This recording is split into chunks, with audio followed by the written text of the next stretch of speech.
بسم اللہ الرحمن الرحیم جی. شکریہ آپ لوگوں کی تشریف آوری کا.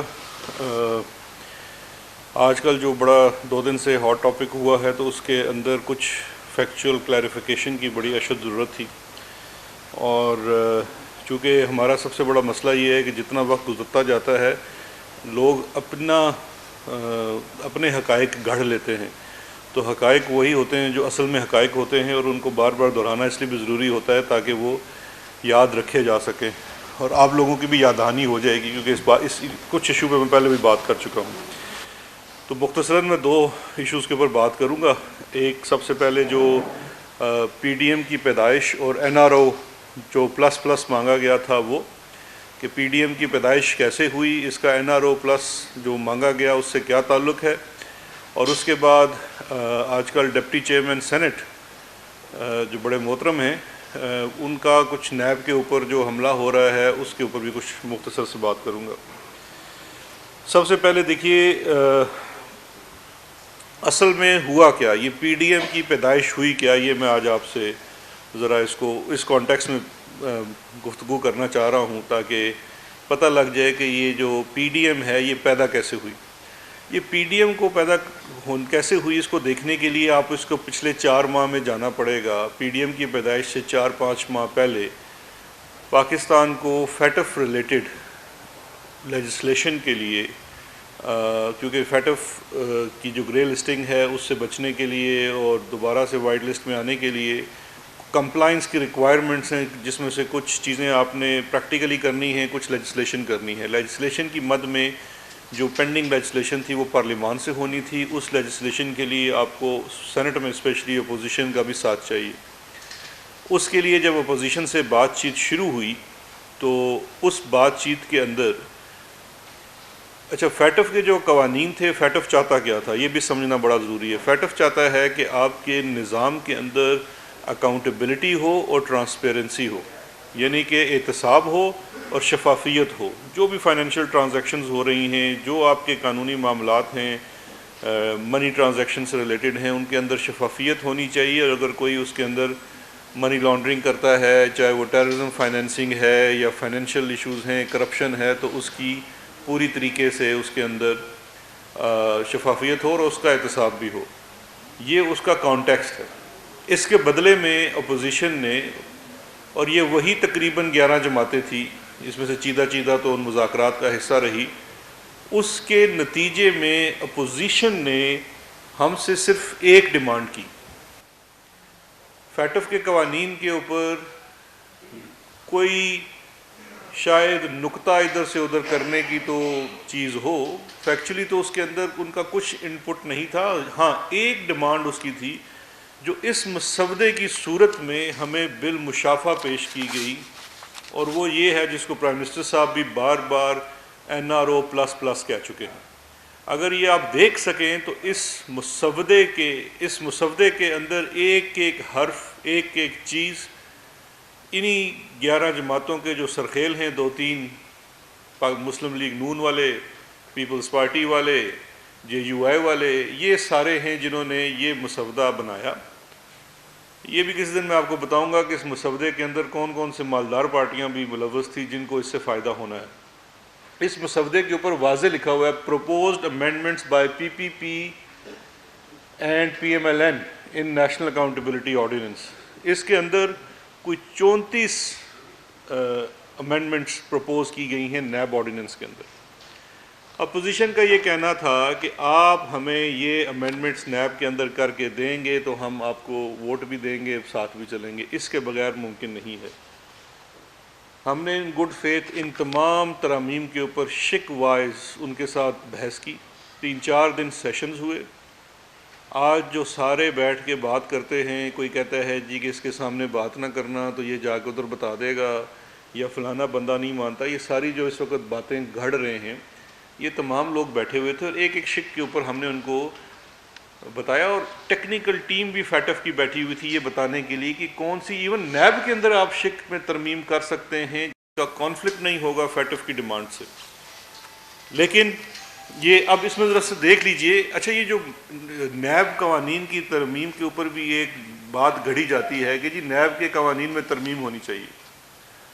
کوئی بھی قانون ہے اس میں ترمیم ہو سکتی ہے اور ہونی بھی چاہیے وقت اور حالات کے تقاضے کے مطابق، کیونکہ جتنے قوانین ہیں وہ عوام کی بھلائی کے لیے بنتے ہیں. ترامیم کوئی بری چیز نہیں ہے، لیکن ترامیم دو طرح سے ہو سکتی ہیں. ایک، پارلیمان وہ ترامیم کرے جس کا فائدہ سب کے لیے ہو، جس کا بینیفٹ کسی پرنسپل کے اوپر بیسڈ کرے، وہ ترامیم ہونی چاہیے. اور یہی وہ امانت ہے جو عوام نے اپنے ووٹ کی صورت میں اپنے نمائندوں کو دی ہوئی ہے. لیکن یہاں مسئلہ کچھ اور ہے.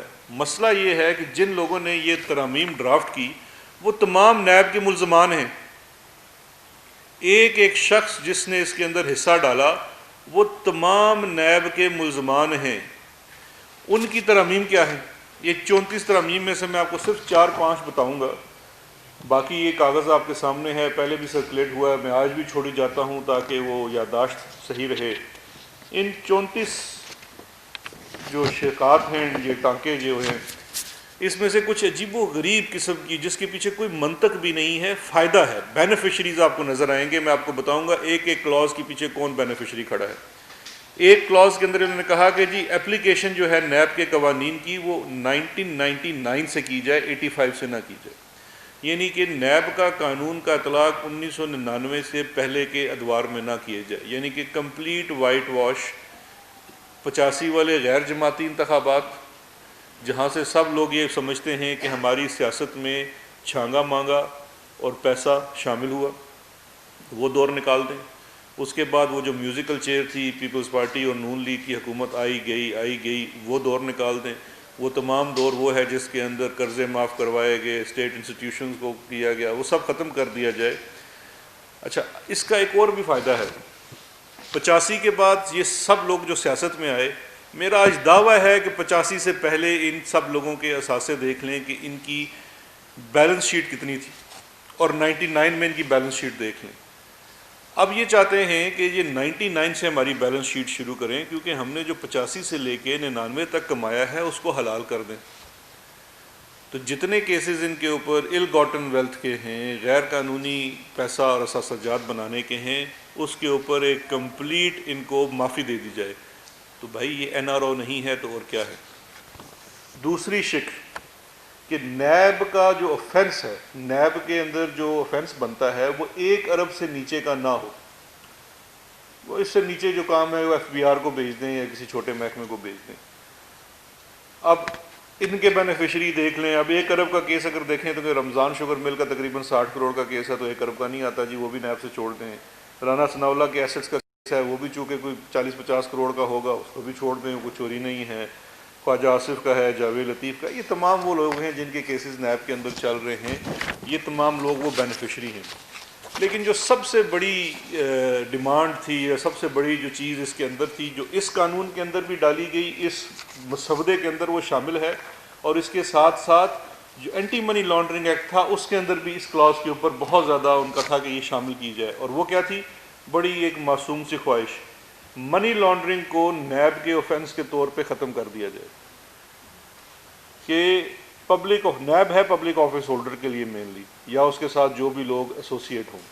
Public office holder money laundering اس میں سے نیب میں سے نکال دیں. پبلک آفس ہولڈر کے لیے ادارہ مین یہی ہے نیب کا، اس میں سے منی لانڈرنگ نکال دیں. تو اس کا مطلب ہے کوئی صحافی کر لے، کوئی وکیل کر لے، کوئی بینکر کر لے منی لانڈرنگ، تو وہ بالکل اس کو تو مار دیں.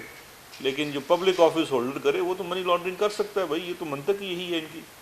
اب اس کا امپیکٹ کیا ہونا ہے؟ امیجیٹ امپیکٹ تھا، امیجیٹ NRO تھا. اگر ہم اس مسودے کے اوپر دستخط کر دیتے تو شہباز شریف کا TT کیس ختم، آصف علی زرداری کے جتنے وہ جو فیک اکاؤنٹ کے کیسز ہیں وہ سارے ختم، چودھری شوگر مل کا کیس ختم، خواجہ آصف صاحب کا جو ایسٹس کا کیس ہے ختم، فریال تالپور کے کیسز ختم. یہ تمام وہ لوگ ہیں جو بینیفیشری تھے ڈائریکٹ اس مسودے کے. ساتھ انہوں نے کہا جی کہ بے نامی کی بھی تعریف بدل دی جائے. بے نامی کے اندر آپ کے بچے 18 سال سے جو بڑے ہیں اور آپ کی بیوی اگر وہ انڈیپینڈنٹ ٹیکس پیئر ہے تو وہ بے نامی کی شک میں نہ آئے. اچھا، یہ بھی بڑی معصوم سی چیز لگتی ہے کہنے کو، تو جی بڑی منطق ہے کہ وہ بے نامی نہیں ہونے چاہیے. لیکن ٹیکس کے جو انڈیپینڈنٹ آدمی ٹیکس دیتا ہے، اگر میں اس کے نام اپنی لی ہوئی رشوت کی چیزیں کراتا جاؤں تو کیا وہ میرا بے نامی تصور نہیں ہوگا؟ یہ ایک بڑی عجیب و غریب ڈیمانڈ تھی کہ اس کو اس میں سے نکال دیا جائے.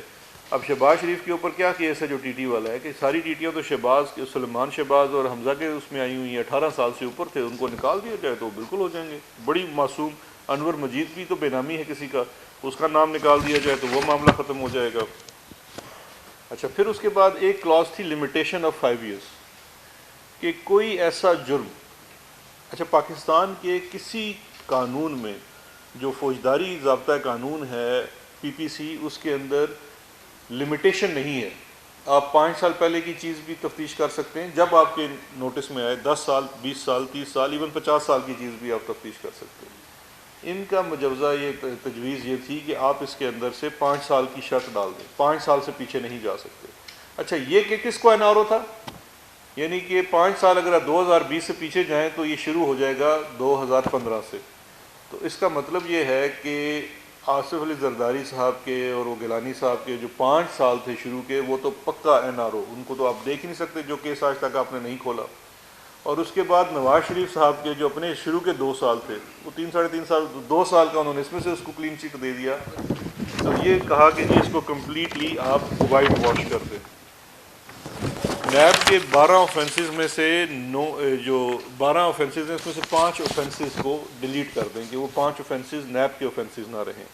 اس کے جو ڈائریکٹ بینیفیشریز ہیں وہ شہباز شریف، احسن اقبال، خواجہ آصف، شاہد خاقان، خورشید شاہ، جاوید لطیف، مریم نواز، نواز شریف، یہ سارے بن جاتے ہیں۔ پھر ایک فرمائش یہ تھی کہ ڈسکوالیفیکیشن کی جو کلاز ہے اس کو بھی 5 سال پہ کر دیا جائے، یعنی کہ نیب کا کوئی پلی بارگین کی ہوئی ہے جس کو سزا ہوئی ہے وہ 10 سال سے اس کو 5 سال پہ لیا جائے۔ نیب کے اندر سے انٹرنیشنل میوچل لیگل اسسٹنس ختم کر دی جائے، یعنی کہ نیب کے جرائم کے اندر آپ باہر سے کوئی ثبوت نہ منگوا سکے، جس کا کیا مطلب ہے کہ لنڈن کے فلیٹوں کا آپ ثبوت نیب منگا کے عدالت میں پیش نہیں کر سکتی۔ یہ مختصراً وہ کلازز تھی جو ہمارے سامنے رکھی گئی۔ اس میں سے کوئی کلاز کسی صورت بھی پاکستان تحریک انصاف کے لیے، پرائم منسٹر عمران خان صاحب کے لیے یا ان کی ٹیم کے لیے ہرگز قابل قبول نہیں تھی۔ انہوں نے بڑی کوشش کی بارگین کرنے کی، نہیں ہو سکی، ان کو صاف انکار کر دیا گیا۔ اس انکار کے بعد وہ جو اپنی وہ ایک خفت تھی اس کو چھپانے کے لیے پھر یہ ایک نیا دھڑا پی ڈی ایم کا بنایا گیا۔ تو یہ تھی وجہ نزول کہ یہ پی ڈی ایم ہم پہ کیسے نازل ہوئی۔ عوام تو پی ڈی ایم کو تقریباً ریجیکٹ کر چکی ہے، لاہور والا جلسہ بھی آپ دیکھ چکے ہیں، اس سے پہلے دیگر جلسے بھی، یہ تو پوری طرح سے ایکسپوز ہو چکے ہیں کہ اصل میں یہ چاہتے کیا ہے۔ کوئی اور ایجنڈا نہیں ہے، ایجنڈا آج بھی این آر او کا ہے۔ اب اسی سے منسلک دوسری چیز ہے بڑی امپورٹنٹ، وہ کچھ دنوں سے ہم دیکھ رہے ہیں کہ جو اپر ہاؤس ہے سینٹ، اس کے ڈپٹی چیئرمین وانڈوی والا صاحب بارہا پریس کانفرنسز بھی کر رہے ہیں اور ایک قرارداد بھی پیش کی گئی ہے کہ سینٹ کا اجلاس بلایا جائے، ریکوزیشن کیا جائے، اور وہ یہ بھی کہہ رہے ہیں کہ وہ چیئرمین نیب کو سمن کریں گے اور کمیٹی کے سامنے لائیں گے، جو کچھ بھی کریں گے۔ اب دیکھیے اس میں آپ لوگوں کو میں جج بناتا ہوں، بڑا سمپل سا، سب سے پہلے ایک پرنسپل، ایک اصول کی بات کرتے ہیں۔ اصول کیا ہے کہ میں اپنا آفس، چاہے وہ پولیٹیکل ہو، عوامی آفس ہو، کوئی بھی آفس ہو، اپنے پرسنل بینیفٹ کے لیے استعمال نہیں کر سکتا۔ اب اگر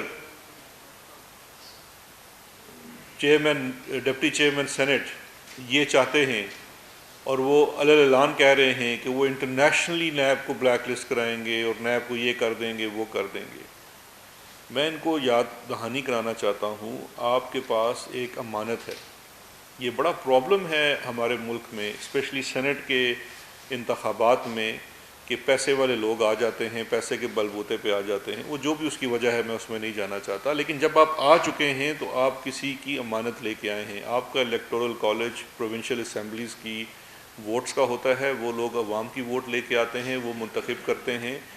آپ یہاں قانون سازی کرنے کے لیے آئے ہوئے ہیں، آپ یہاں پہ اپنے پرسنل انٹرسٹ کو واچ کرنے کے لیے نہیں آئے ہوئے۔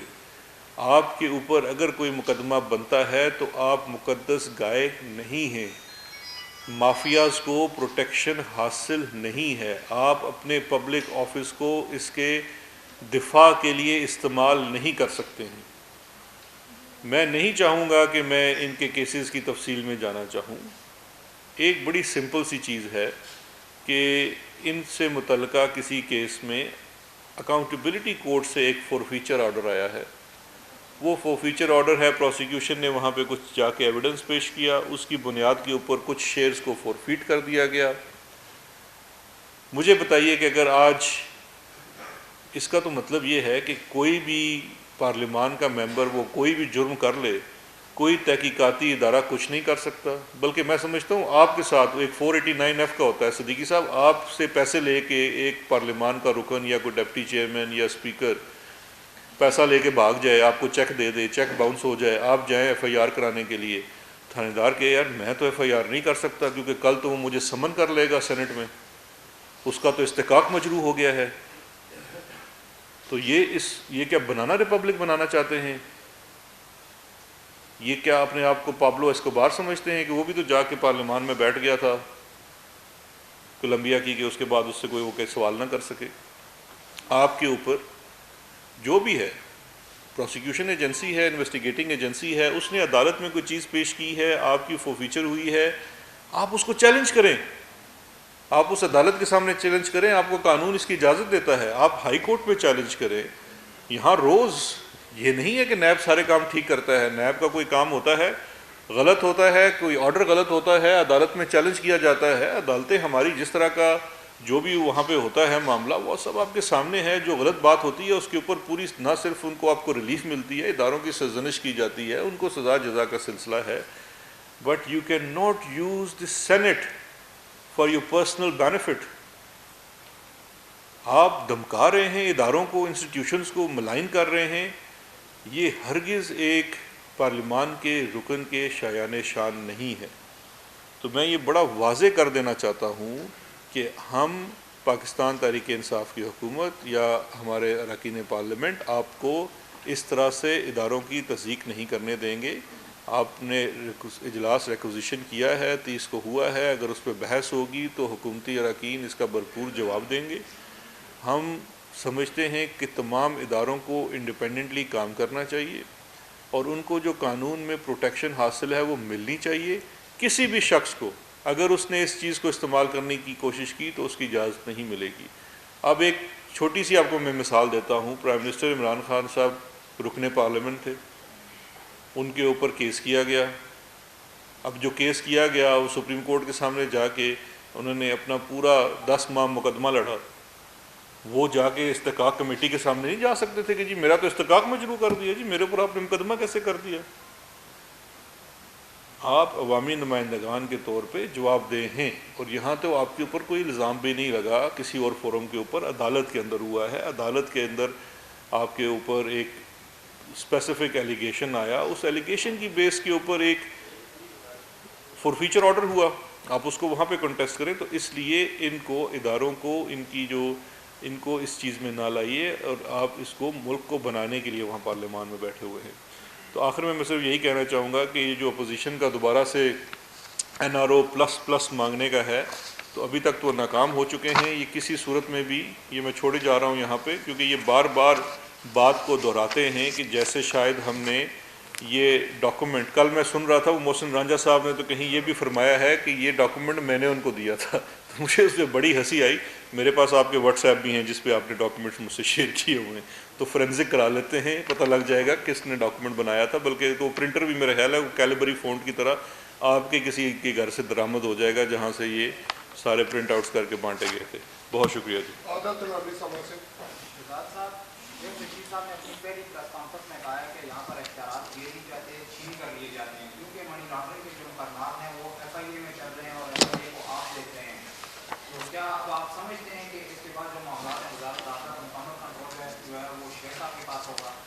دیکھیں جتنی وزارتیں ہیں ان کے کنٹرول ان کے وزیروں کے پاس ہوتے ہیں. مشیران جتنے بھی ہیں، اسلام آباد ہائی کورٹ کا فیصلہ بھی آ چکا ہے، اور میری تو قانون کے حساب سے بڑی پہلے سے کلیئرٹی تھی کہ وی آر ایڈوائزر. جیسے اگر آپ ایڈوائزر ہیں تو 5 کانسٹیٹیوشنل پوسٹ ہیں ایڈوائزرز کی، وہ ہیں ایڈوائزرز ٹو پرائم منسٹر، اور اسپیشل اسسٹنٹ وہ بھی ہیں special assistant to prime minister. آپ کسی وزارت کے معاملات کے اوپر مشاورت کر سکتے ہیں. ایگزیکٹو اختیار آپ کے آئین اور قانون کے مطابق اور اس کی جو تشریح کی گئی ہے وہ وزراء کے پاس ہے جو کہ الیکٹڈ وزراء ہیں. تو اس میں تو نہ میرے بیان کی ضرورت ہے، نہ ان کے بیان کی ضرورت ہے، اور نہ ہی کسی کورٹ کے فیصلے کی ضرورت ہے. قانون بڑا واضح ہے. تو اختیارات تو ظاہری بات ہے ہر وزیر کے پاس ہوتے ہیں، اور میرے پاس پہلے بھی کبھی نہیں تھے. یہ آپ لوگوں نے پھیلائی ہوئی تھی کہ میرے پاس کوئی اختیارات ہے. مائی فیوریٹ سر. سر بغیر فیس کے نہیں، میں پہلے ہی بڑی کم تنخواہ پہ کام کر رہا ہوں.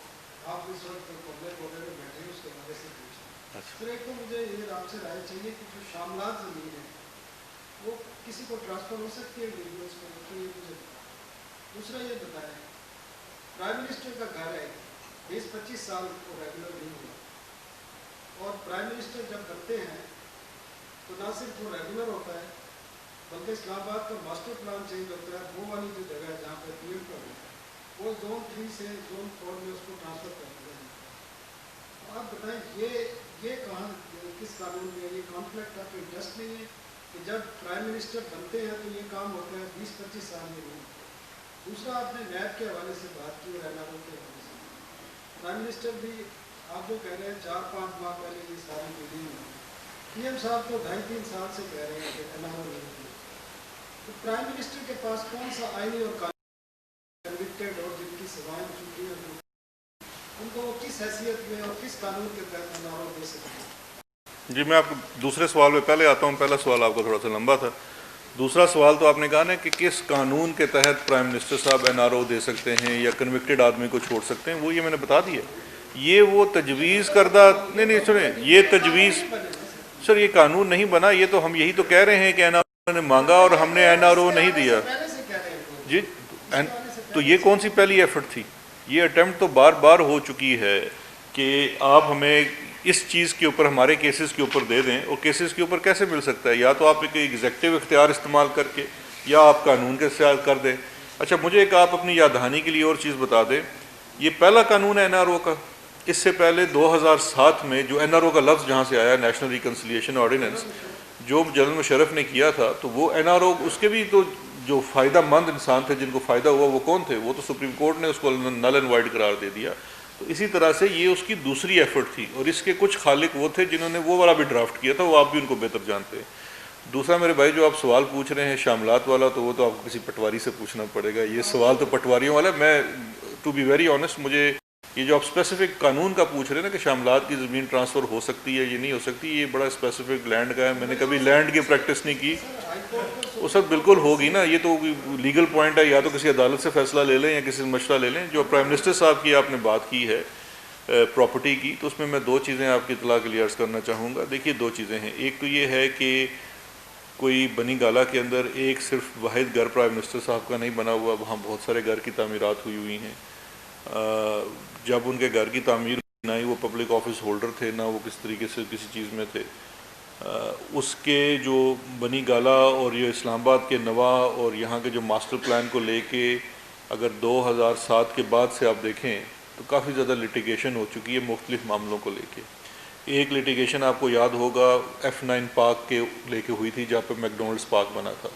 تو اس کے بعد بھی اس چیز کو ریگولرائز کرنے کے لیے، کیونکہ مجاز اتھارٹی CDA کا بورڈ ہے جو ماسٹر پلان کو ریویو کر سکتا ہے، اسی ریویو میں ماسٹر پلان کے اندر پھر یہ F9 پارک کے اندر اس کو ریگولرائز کیا گیا تھا کیونکہ ایک سٹرکچر پہلے بن چکا ہے.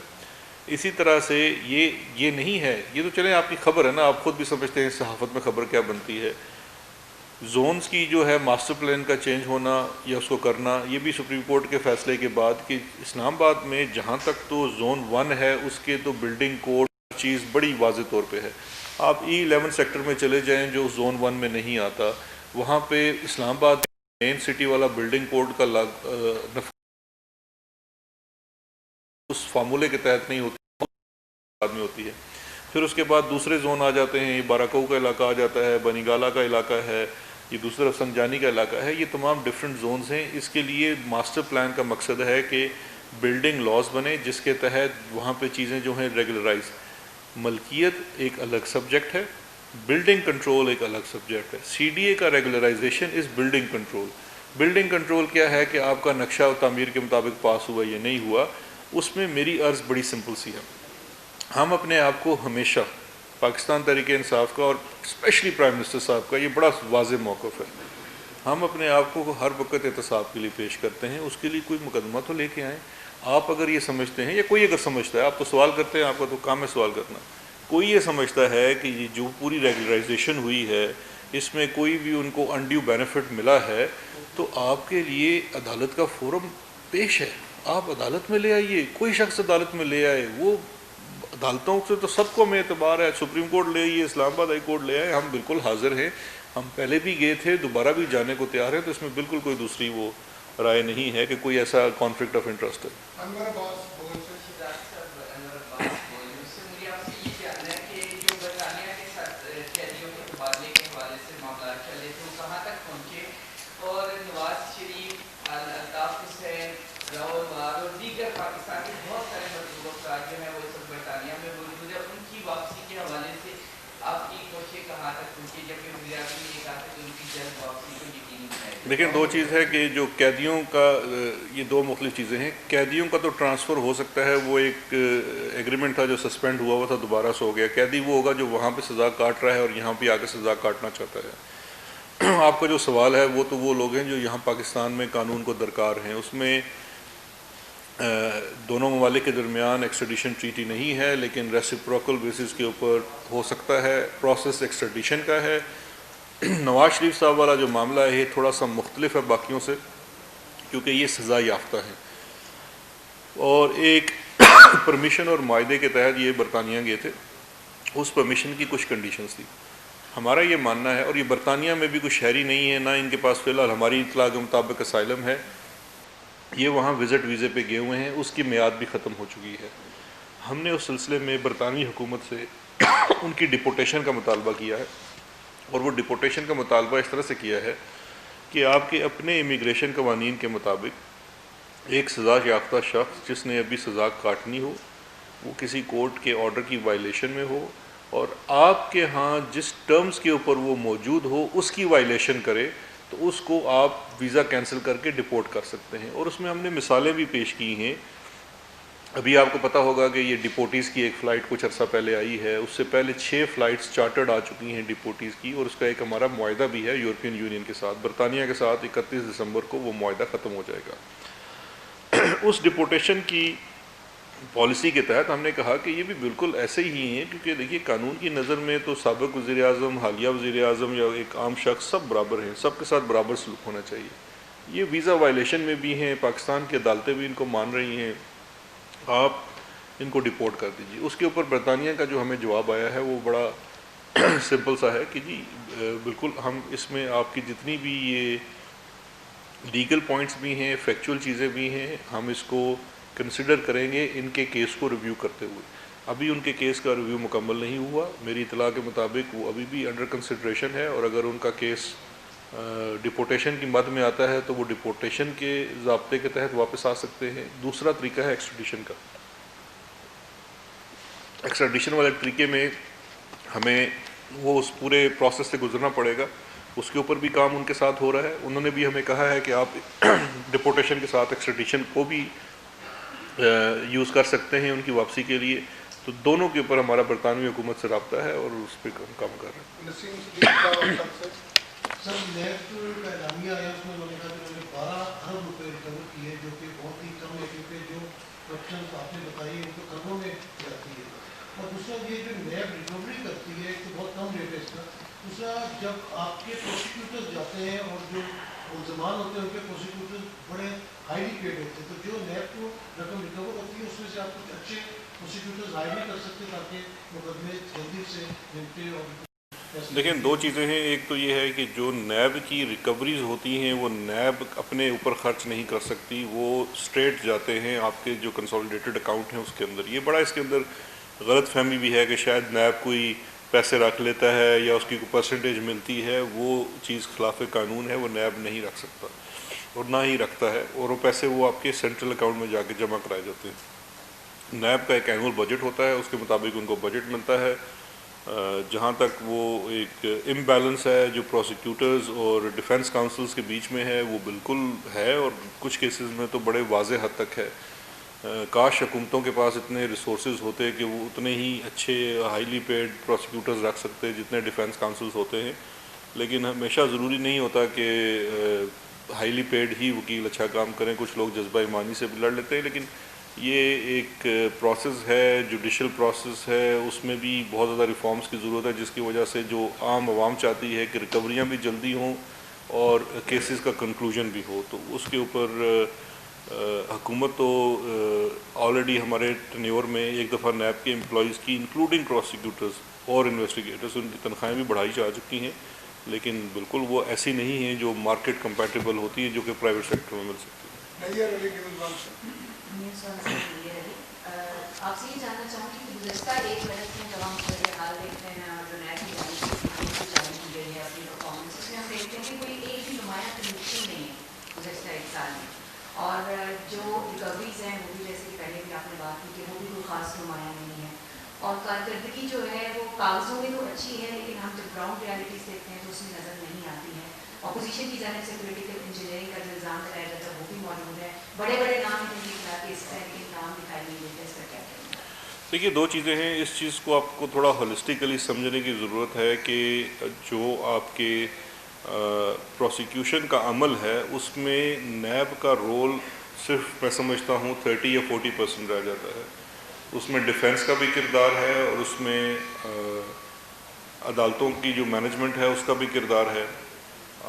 کرمنل ٹرائلز جب ایک اوپن فیلڈ میں آتے ہیں تو آپ کو اگر اس کیسز کے اندر جا کے دیکھیے کہ اب کچھ ہائی پروفائل کیسز ہیں جن کی ہفتے میں 3 دن بھی ہیئرنگز ہوتی ہیں, لیکن اس کے اندر نمبر آف وٹنسز جو ایڈجرنمنٹ سیک کی جاتی ہیں, یہ ان تمام چیزوں کی وجہ سے ٹرائلز جو ہیں وہ توال کا شکار ہوتے ہیں. ہم سب کے سامنے بینچ مارک کے طور پہ جو پاناما والا کیس تھا ایون فیلڈ اپارٹمنٹس کا, وہ موجود ہے, جس میں سے آپ سے بہت سے لوگ اس کو کور بھی کرتے رہے. آلموسٹ ڈیلی ہیئرنگ ہوتی رہی ہے اور اس عدالت میں ماس وائز کیس کے شاید ہی کوئی اور کیس چل رہا ہو. سپریم کورٹ کے ایک آنریبل جج سپروائزنگ جج بھی تھے تاکہ مقدمے میں تاخیر نہ ہو. اس کے باوجود وہ مقدمہ تقریباً 1 سال کے قریب چلا اور پھر جا کے اس کے اندر کنوکشن سامنے آئی. دوبارہ سے سپریم کورٹ نے اس چیز کا نوٹس لیا اور ابھی انہوں نے کہا کہ عدالتیں بڑھائی جائیں, اور اس کے اوپر فرسٹ فیز میں ہم نے 25 عدالتیں بڑھائی ہیں. اب اس میں بھی دو چیزیں ہیں کہ عدالت آپ نے بڑھا دی, اب اس کے لیے آپ کو 25 جج بھی نئے چاہیے جو آ کے اس میں لگیں گے. اگر آپ نے 25 عدالتیں بڑھا دی ہیں تو پھر آپ کو 25 عدالتی کمرے بھی چاہیے. ابھی آن گراؤنڈ ہماری پوزیشن یہ ہے کہ لاہور میں اس وقت جو اکاؤنٹیبلٹی کورٹس ہیں وہ ایوان عدل میں جہاں پہ نارمل عدالتیں ہیں وہاں موجود ہیں جو کہ پروونشل سبجیکٹ ہے. یہ فیڈرل کورٹس کے ضمن میں آتی ہیں. اب 5 کورٹ آلریڈی ایگزسٹنگ وہاں پہ کام کر رہی ہیں, 10 کورٹس میرا خیال ہے شاید ان کو اور دی گئی ہیں. 5 کورٹس کی وہاں جگہ نہیں ہے, 10 کورٹس کے لیے بھی آپ کو جگہ مہیا کرنی ہے تاکہ وہ ٹرائل شروع ہو سکے. تو یہ وہ تمام آن گراؤنڈ پرابلمز ہیں جن کی وجہ سے ڈیلیز ہوتے ہیں. لیکن اس کا ہرگز مطلب نہیں ہے کہ یہ چیزیں کنکلوڈ نہیں ہو سکتی. کنکلوڈ ہوں گی, بالکل ہوں گی, لیکن اس کے اندر تھوڑا سا جو ہمیں آن گراؤنڈ یہ پرابلم رہتا ہے, اور یہ انفراسٹرکچر پرابلم ہے, اور ہمیں اپنے ریسورسز کو, یہ حکومت تو بڑی کمیٹڈ ہے. اگر آپ پچھلے 10 سالوں میں دیکھیں کہ لا اینڈ جسٹس یا کرمنل جسٹس سسٹم یا اس طرح کے کیسز کے لیے کورٹس کے لیے کیا خرچ کیا گیا ہے, تو وہ بہت تھوڑا تھا. اس کو ہم نے کافی بڑھایا ہے اپنے ریسورسز کے مطابق. بٹ آف کورس جس طرح سے عام عوام کو گلا ہے, حکومت بھی یہ چاہتی ہے, ہم بھی تو چاہتے ہیں کہ یہ جلدی سے جلدی مقدمات کا ختم ہو, لیکن ہمیں وہ بھی جو ڈیو پروسیس ہے اس کو گزرنا ہے, اور وہ جو بھی ٹائم خرچ ہوگا وہ ہم اس کو ایکسپیڈائٹ کر سکتے ہیں, لیکن ہم کو ڈیڈ لائن نہیں دے سکتے. شہزاد صاحب, نیب کی پرفارمنس کے حوالے سے آپ کی بات ہوتی ہے, آپ نے معاملے خصوصیت صاحب ہیں, آپ جسٹس قاضی فائدی صاحب کے بارے میں آپ نے ریفرنس دائر کیا, جو کچھ بھی ہوا ہمارے سامنے ہے.